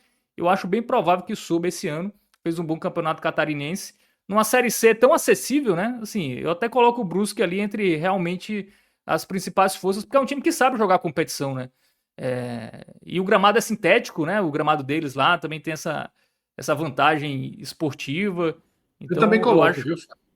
é um time que é chato, assim. É aquele time que não tem muita pressão também, cidade do interior, enfim, geralmente consegue fazer bons papéis na Série C. Então, acho que são dois times que devem brigar pela parte de cima. E esse 7 aí do Paysandu que levou, assim, eu acho que, claro, eu acho que queimou muito mais os jogadores do que exatamente o trabalho do Júnior Rocha, ou, enfim, a percepção do torcedor em relação à confiança para as principais competições. Porque nas principais competições, o Paysandu deu resposta, né? E Copa Verde, como Copa do Nordeste, está sendo muito tratada como o segundo plano, né? Enfim, todos os times ali não querem descansar o seu elenco para uma competição que não tem tanta importância assim e perder 3 pontos numa competição que lá na frente 3 pontos pode fazer você se classificar ou não. Nem era Júnior Rocha à beira do campo, tá? Nem Júnior Rocha foi para esse jogo. O Paysandu colocou justamente para fugir do desgaste, né? Que o Paysandu, assim, já vem mal, assim, se você for olhar essa campanha, né? Só tem uma vitória em 3 rodadas. Um Paysandu que dentro dessa fase inicial, que é no Norte, obviamente, está nos principais favoritos. Dentro do seu grupo seria o principal favorito, mas tem muito isso que Fábio está falando, né? A gente está vivendo uma era aí que as Copas regionais têm perdido força, né? E na Copa Verde não é diferente. E sobretudo para times de Série difícil, C, né? Porque os deslocamentos são muito grandes, né, na Série C, sobretudo para times do Norte e Nordeste. Por exemplo, o Botafogo jogou com o time reserva contra o Souza na Copa do Nordeste, porque ia jogar sábado em Araraquara. Então, pô, você vai quarta para Souza, que é 5, 6 horas de João Pessoa, de ônibus, para depois ir para Araraquara, para jogar 3 dias depois, é melhor botar todo mundo reserva. E ainda mais no Norte também, né, que as distâncias, tudo bem que a logística Manaus e Belém é mais fácil, dá para ir de avião tranquilo, mas assim, os times da Série C, eles têm o time que é da Série D, né, o grupo é regional, então é até mais tranquilo você ali focar nas duas competições. Mas quem é Série B, Série C, eu acho que realmente tem que dar importância mesmo, dar prioridade à competição nacional. No último slide, a gente traz o foco nas equipes que não venceram. São 5 times que não venceram, ou melhor, sequer pontuaram, né? Na verdade é o seguinte, a gente tem aqui 7 times que não venceram e 5 times que sequer pontuaram. 3 equipes venceram pelo menos um jogo. A gente já tinha mostrado a classificação dessas equipes. Tá? Do Figueirense até o Volta Redonda, o máximo que se conseguiu foi o empate do Figueirense na estreia e o empate do Maranhão na estreia. Mas a gente tem 5 times com 2 derrotas. E assim como a primeira pergunta do programa foi se os líderes, os times com 100% eram líderes de ocasião, a gente termina perguntando, Fábio, se os lanternas têm cara de lanterna, têm perfil de lanterna. Eu abro, inclusive por isso até a imagem maior, dizendo que eu não imaginava e não imagino ainda que o Confiança jogue esse campeonato tão embaixo. Mas eu queria a tua visão sobre Itabaiana, Confiança, Ferroviária, Anápolis e Volta Redonda, mas se quiser englobar Maranhão e Figueirense, fique à vontade. Eu acho que Figueirense e Maranhão sim, tá? Apesar de terem um ponto. Eu acho o Maranhão, inclusive, o pior time. Assim, se eu tivesse que cravar um rebaixado, era o Maranhão. Me parece ser muito abaixo. E é um time que também joga no Deus estádio sabe muito... como subiu, viu, Arthur? Que acompanhou mais a Série D ano passado. Eu acho assim, os times que ele foi eliminando, ele é que faz o crime de eliminar o Asa, né? Já começa logo daí. Isso. No mata-mata do acesso. Central enfim. Ele elimina o Central antes e o Asa no mata-mata do acesso. Isso. Perfeito. Eu não imaginava. Eu realmente não imaginava que ele estaria aí. E aí, Fábio, para você completar, né? Se for o pior que subiu, parece ser o pior que disputa na sua visão, né? Eu acho, assim, um time que deve brigar ali realmente contra o rebaixamento. São 2 vagas, né? Então, enfim, muita gente aí Eu acho que ele foi o último, não foi na nossa tier list, se não me engano. A gente colocou ele na rabeira, de fato, o Maranhão. E aí o Figueirense também eu acho um time abaixo. O Figueirense é uma crise que não acaba, né? É uma crise externa que, desde que o Figueirense joga a Série C, é a mesma coisa. A gestão é horrível, não sei o quê. O time não tem dinheiro para contratar. É uma crise sem fim, né? Como não cai em 4, eu até acho que o Figueirense deve... não acho assim tão horrível a ponto de brigar para cair. Como se fossem 4 equipes, eu acho que brigaria para cair. Mas até acho que tem uma capacidade ali de se estabilizar em 13º, 14º e se distanciar um pouco. O Itabaiana tem que ver se vai fazer valer o fator casa. Não fez na primeira rodada, perdeu da Inter de Limeira, que tinha perdido para o Floresta. E a Inter de Limeira não tem aquilo, né, de Ituano e Ferroviária, de dividir a atenção. Inclusive caiu na primeira fase do Paulista da A2. Não tem porque já foi, né? Isso, exatamente. Correu rápido na A2. É um time que, inclusive, dos paulistas parece ser o pior, né? E o Anápolis que perdeu, na verdade. Só né? Isso. O Itabaiana ele perdeu pro Ipiranga, direito. Pro Ipiranga, né? Que é um time ali também que deve brigar em 8º, 10º, por ali. Mas em relação a esses times de baixo, assim, Confiança, Volta Redonda e Ferroviária, assim, eu acho que devem crescer. Acho que não devem ficar ali muito por essa zona. Sobretudo a Ferroviária. O Confiança começou mal como ano passado, né? Na verdade, as últimas 2 séries C, né, o Confiança começou mal e deu uma arrancada e quase se classificava, mas não se classificou. Parece ser uma tônica do Confiança nunca começar bem, mas em algum momento ele liga o motor, mas às vezes é tarde demais, né? Na verdade, sempre foi tarde demais, porque o Confiança, desde que caiu, ele nunca jogou fase final. Pelo menos eu não lembro. Se o Arthur lembrar aí, eu acho que ele nunca jogou. Eu acho que ele sempre ou ficou ali brigando pro G8 ou ficou ali brigando para não cair. Mas eu acho que não vai brigar, não. A Anápolis me parece bem frágil, né? Assim, foi mal no campeonato goiano, até se classificou, porque se classificavam 8, né? Aí depois ele caiu no mata-mata seguinte para um time bem também sem muita expressão.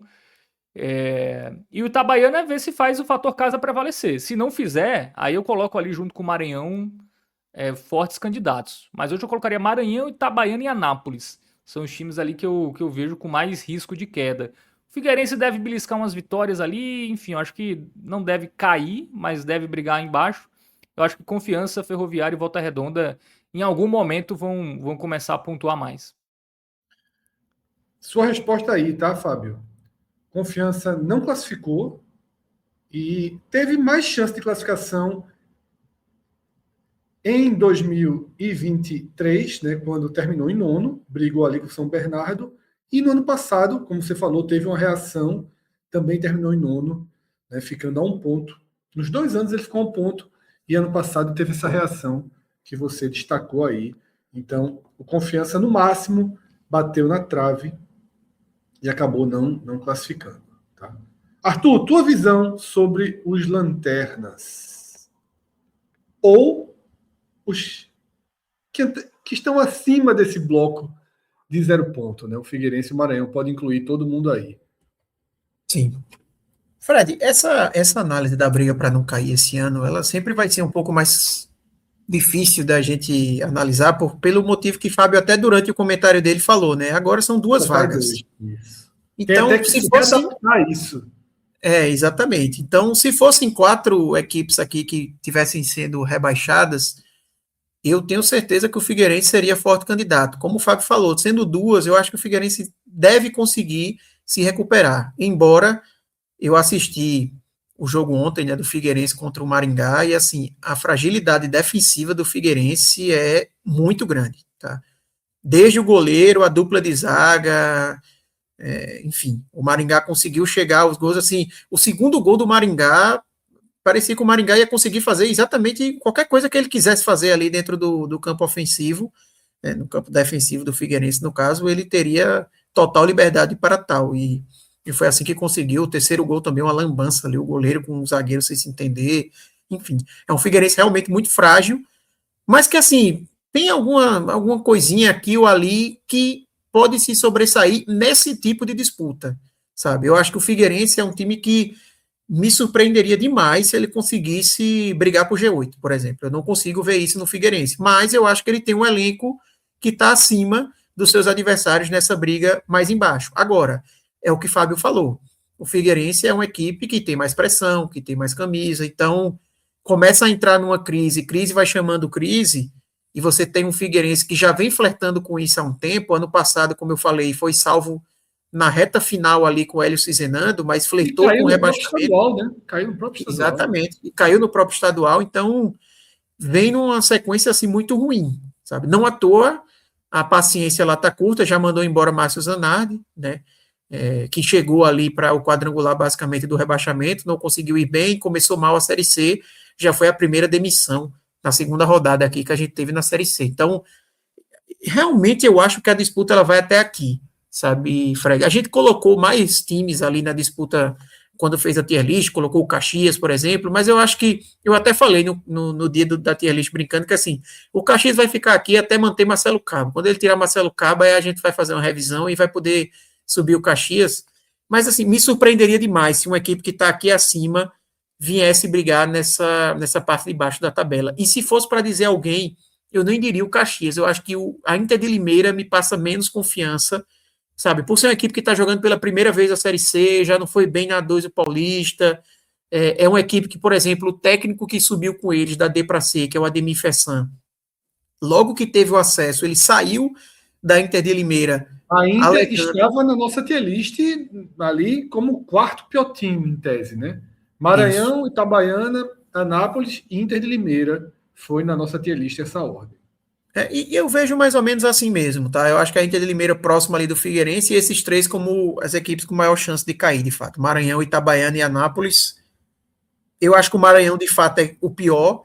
Entre Itabaiana e Anápolis, eu fico meio na dúvida de qual seria o segundo favorito aí para essa vaga. Talvez eu tenda para o Anápolis, porque o Itabaiana tem algumas peças ali que, como eu falei, para esse nível de disputa também podem acabar ajudando. Tem essa questão do mando, mas que acabou não funcionando, né? Mas o que eu estava falando da Inter de Limeira, que subiu, por exemplo, e o técnico, logo depois do acesso, alegou que não ia renovar porque faltava estrutura, que a Inter de Limeira não estava pronta para jogar uma Série C, então, enfim, esse acesso pela primeira vez tende a ser sempre complicado, né? O caso também do Maranhão, também vai ter dificuldades grandes aí na Série C, enfim. Então, me surpreenderia demais. Talvez se fosse para vir uma equipe de que não estava naquela nossa listinha ali, seria o Inter de Limeira. Agora, para mim tem 2 estranhos no ninho, ali naquela... Muito claros ali, 2 estranhos no ninho na classificação embaixo. Primeiro, a Ferroviária, que aí eu acho que é o maior estranho no ninho. Eu acho que a Ferroviária tem time para brigar por G8. Agora, é o que eu falei no começo. São 2 rodadas já que eles abriram mão, provavelmente vão ter mais 2, porque a Ferroviária tem uma chance bem razoável, joga agora dentro de casa na A2, eu acho que o jogo é amanhã, né, no dia 15 de abril, de vencer e acabar classificando, e classificando vai jogar o mata-mata do acesso. Pela vida. Não faz sentido que você poupe durante o quadrangular para chegar no mata-mata do acesso e não poupar. A não ser que, sei lá, chegue numa situação já de 3 derrotas na Série C e comece a ligar um alerta. Mas a tendência é de mais 2 rodadas, pelo menos poupando jogadores. Né? Então, isso pode acabar pesando bastante lá na frente, pode atrapalhar os planos da Ferroviária, mas eu não vejo como uma equipe que vai brigar nessa faixa de baixo da tabela. Né?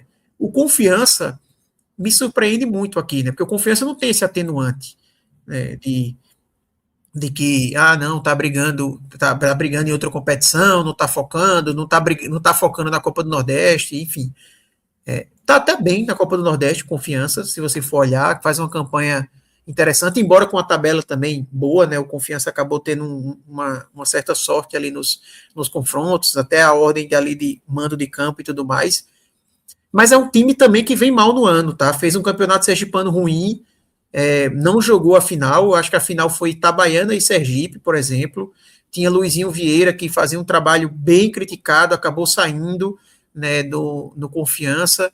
Trouxe agora Cláudio Caçapa, que assim é uma grande incógnita, porque é um cara que basicamente a única referência é aquele período como interino no Botafogo, que foi bem ali com ele, né, como interino. Depois veio o Bruno Lage e não conseguiu se manter, mas trabalho de interino é uma coisa, trabalho como efetivo é outra, ainda mais comparando trabalhar no Botafogo na Série A e o Confiança na Série C, né? Então é um técnico que você não tem que... O Confiança, ele passou na 4ª colocação, mas fez a final, tá?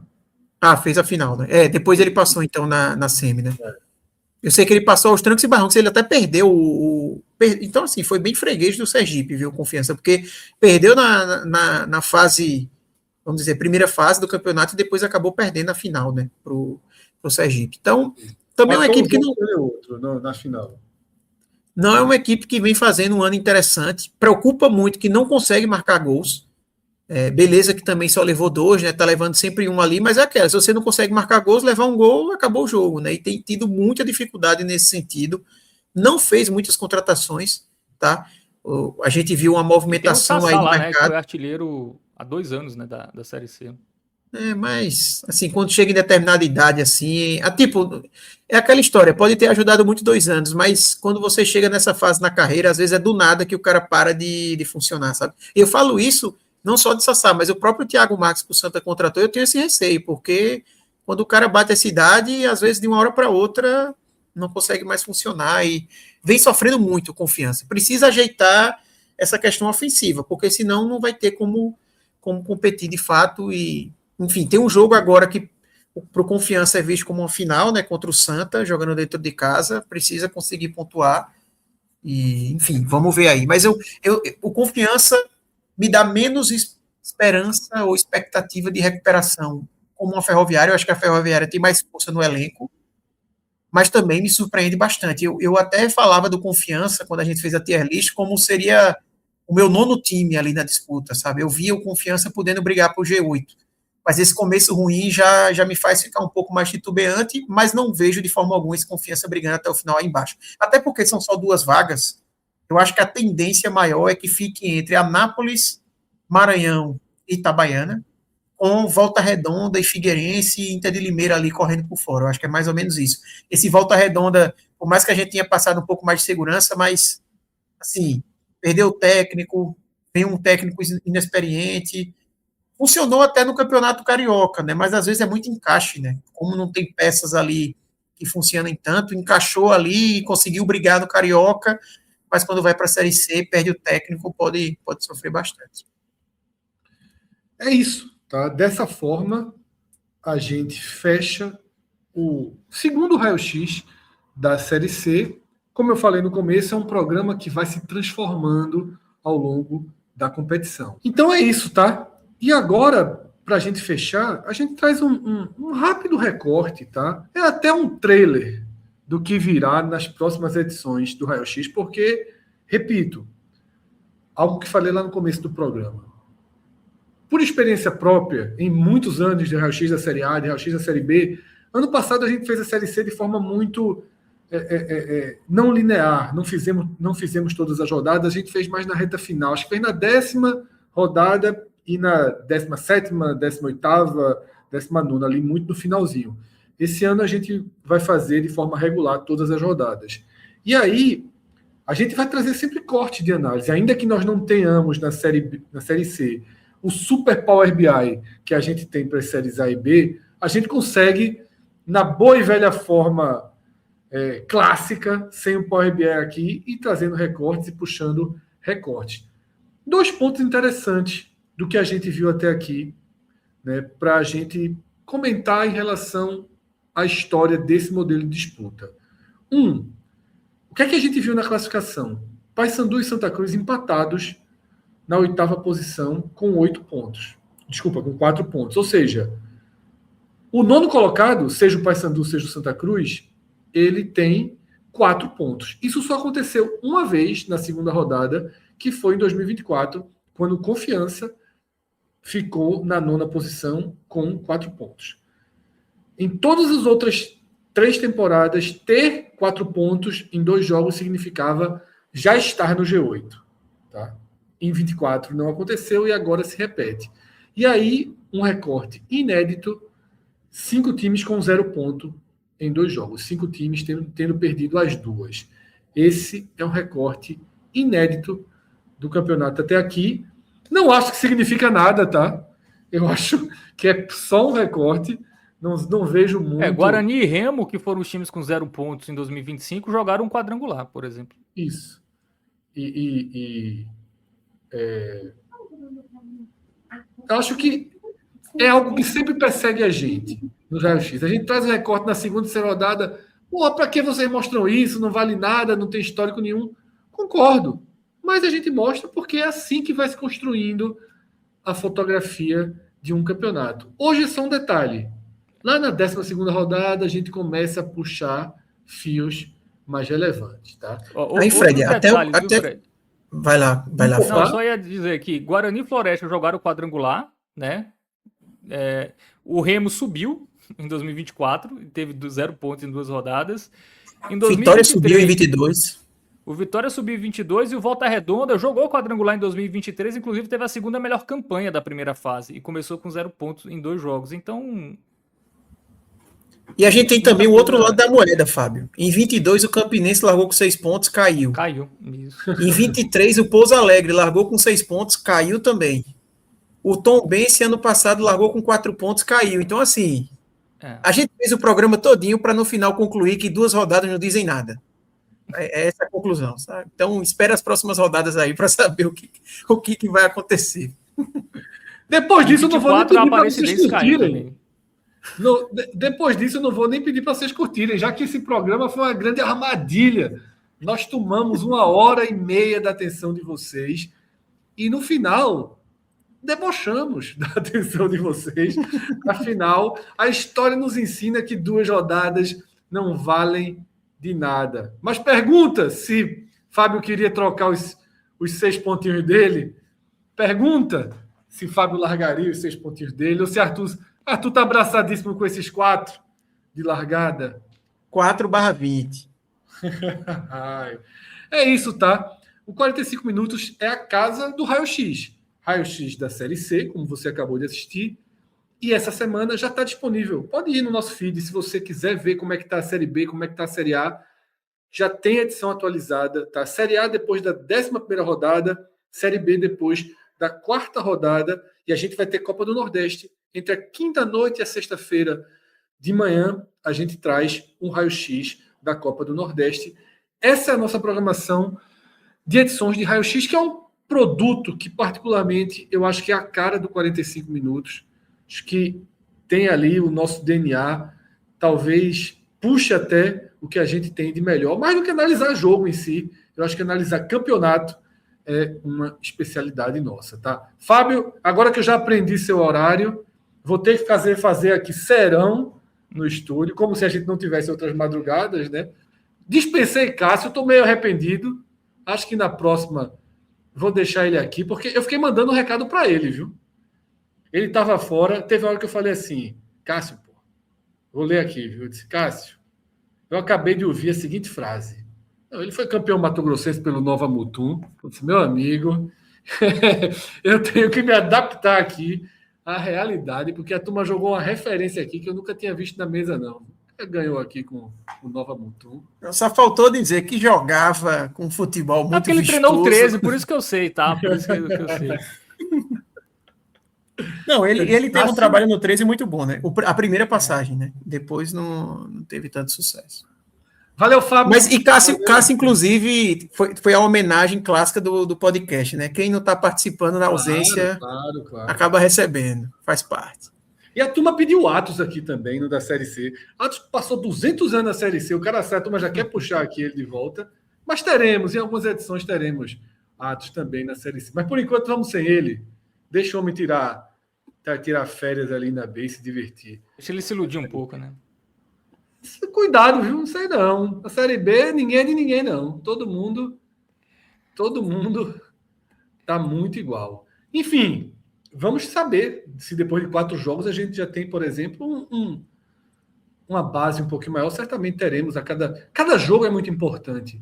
Tá? Se na A, imagina na C, que a gente tem menos contato com os times no começo do ano, nos estaduais, e que, sobretudo, os estaduais são parâmetros muito difíceis, muito complicados. Tem time que joga estadual em São Paulo, tem time que joga 2, tem time que pega Grêmio, Inter e Juventude. Né? É completamente diferente a dinâmica dos estaduais para cada um. Abraço, Fábio. Abraço, Arthur. Pedir a curtida. Né? A gente tem o maior defeito aqui de todos os nossos canais, é que a gente só pede a curtida no final. Tá? Então, pelo menos a gente pede para quem gostou do vídeo, porque esse cara chegou até aqui, o cara gostou. E aí a curtida é sincera, você aprova o vídeo, você deixa a curtida. E se conheceu a gente nesse programa, ativa as notificações, se inscreve antes, naturalmente, ativa as notificações. Aqui embaixo tem uma possibilidade de se tornar membro do canal. E aí você vai estar ajudando a gente na questão financeira, você vai estar nos ajudando a ter estabilidade, a ter investimentos e a poder fazer mais programas como esse que você está assistindo, tá? Que é um programa que requer tempo de produção, requer investimento, requer participação, sacrifício de todos que aqui estão. Né? São 11h30 da noite, todo mundo tem outros trabalhos aí, Fábio, Arthur, Márcio Souza, que vocês não estão nem vendo na tela, mas que conduz aqui o nosso programa. Enfim, é um sacrifício que para a gente vale muito a pena, espero que vale a pena também para cada uma de vocês. Nos encontramos em outros vídeos aqui do nosso feed, não deixe de acompanhar. E semana que vem, encontro marcado, Raio X da Série C, 3ª edição. Grande abraço a todos, até a próxima. Tchau, tchau.